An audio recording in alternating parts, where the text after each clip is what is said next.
and not too long after that, an overnight guest, an uncle by the name of John Morse, who had business dealings with Mr. Borden, he came down from the guest bedroom, and they both came downstairs about the same time.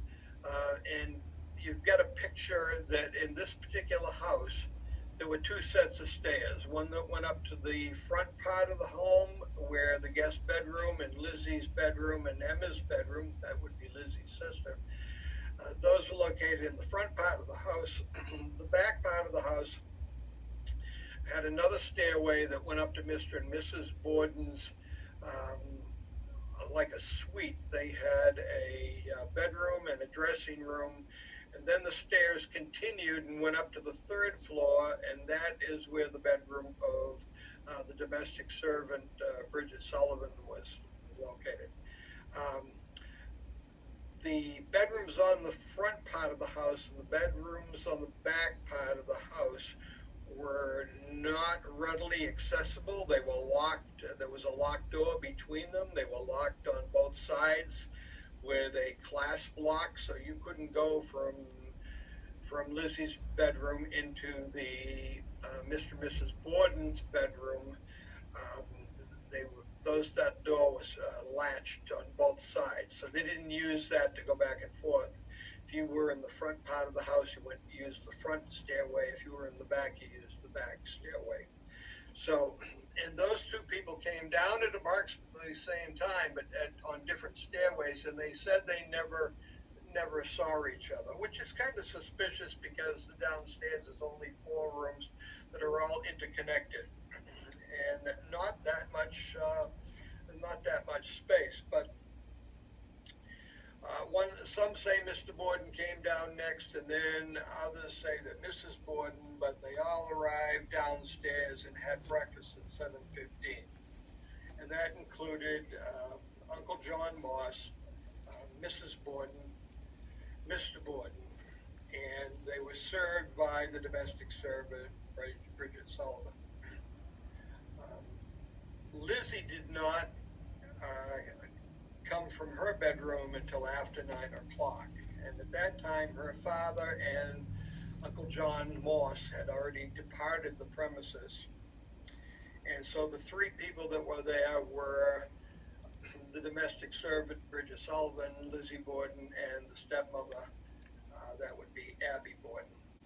So the story goes that Mrs. Borden got a note from a family member or a friend, and this wasn't uncommon because she had a stepsister that lives 2 streets away on 4th Street, and so both Lizzie and Bridget Sullivan thought that Mrs. Borden had left the premises, and in fact she had gone upstairs to clean the guest room where Mr. Morse had stayed overnight, and that's where she was slain. And she was slain approximately between 9:10 and 9:20 a.m.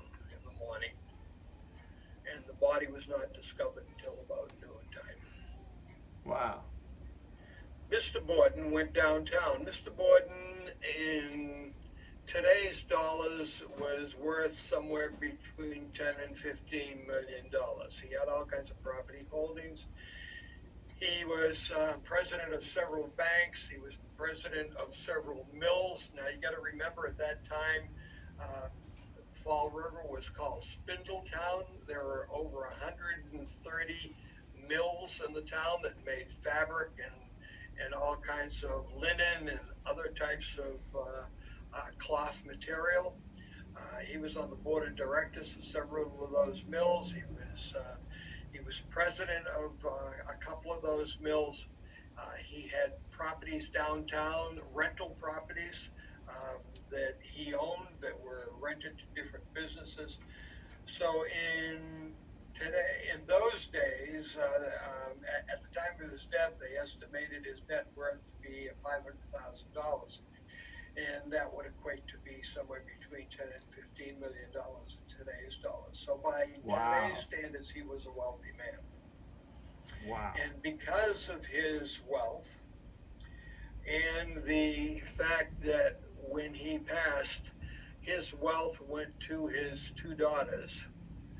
His two daughters were immediate suspects in this crime. Emma was not staying at the Borden house. She was staying in Fairhaven, or as people down there call it, Fairhaven. And she was because she was it was hot earlier in the summer, and she went to stay with friends in Fairhaven.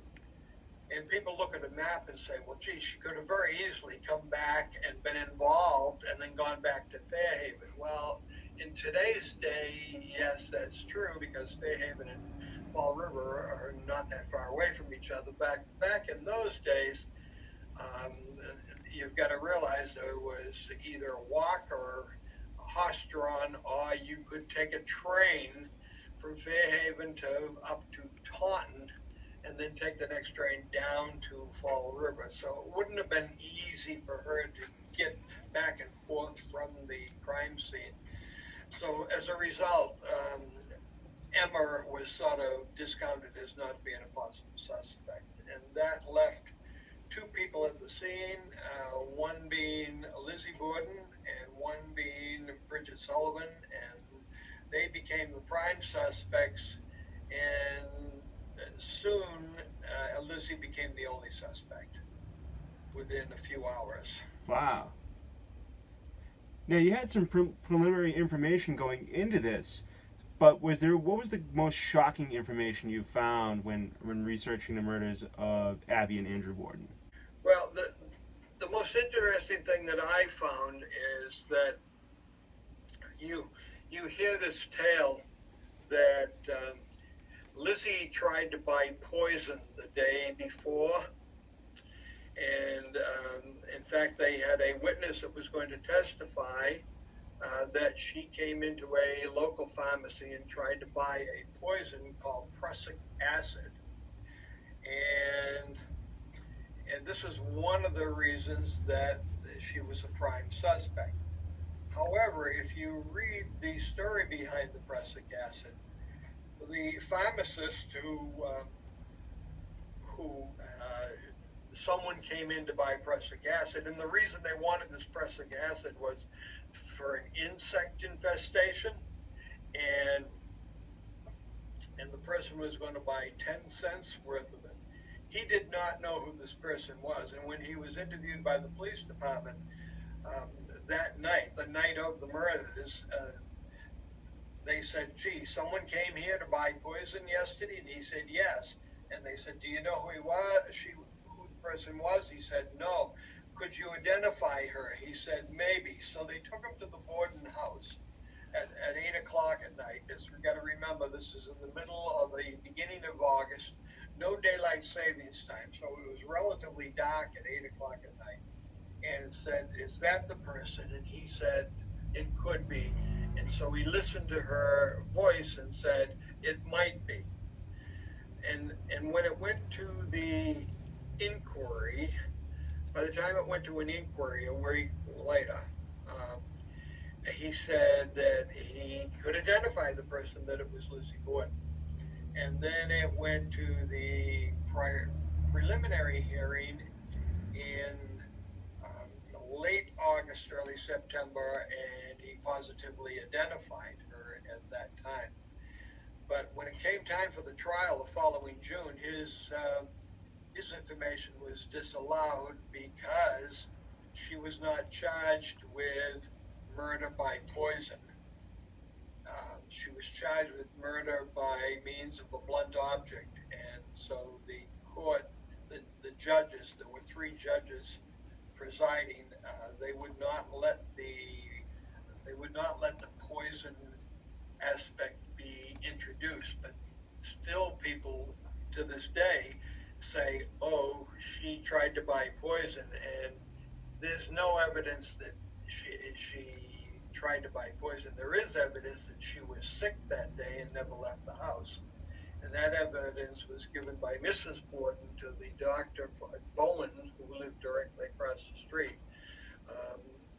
Mrs. Borden told Dr. Bowen's wife that we've all been sick. Lizzie hasn't gone out all day, and that was Wednesday, the day before the murder. So the poison aspect, you hear a lot of people talk about, oh, well, she tried to buy poison and she couldn't do that, so she hacked him to death. And there's no real evidence to show that it was her that tried to buy poison.